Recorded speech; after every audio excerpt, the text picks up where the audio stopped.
A Scottsdale businessman owes the IRS nearly $750,000, but skipped town to try to avoid prison time. So now he is scheduled to be sentenced today. You can't avoid the tax man, right? 3 on your side. Susan Campbell joining us with the very latest.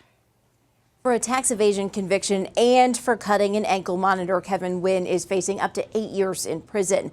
IRS Criminal Investigation says this case should be a warning for others who may be considering cheating on their taxes. It took 53 days, but investigators tracked down Kevin Wynn in Mexico. Mr. Wynn was a successful businessman, and he fought the IRS for years. I mean, we're talking over 20 years of battling the IRS about what he owed.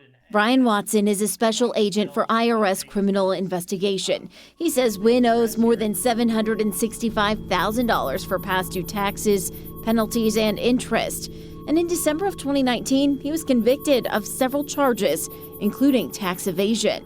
About 4 weeks prior to sentencing, cut off his ankle monitor, pulled out $1.5 million from his bank account, and fled to Mexico. According to court documents, this is the fake ID Wynn used on the run. His attorney told the court Mr. Wynn, fearful that he would be incarcerated and then catch the COVID-19 virus and possibly die, fled the United States to Mexico in order to reduce his risk of exposure. We have this great picture of him being confronted on the street by some of the Mexican authorities who walked up to him to identify him and determined it, in fact, it was Mr. Wynn walking his dog in a very wealthy neighborhood in Mexico. Most tax cases don't end up like this. Watson says most are resolved civilly.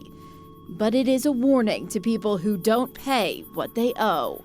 Unfortunately, there will always be people who cheat on their taxes. That's called the tax gap, the amount of money owed versus the amount of money that's actually paid on time. According to the IRS's most recent estimates, the annual tax gap is about $441 billion.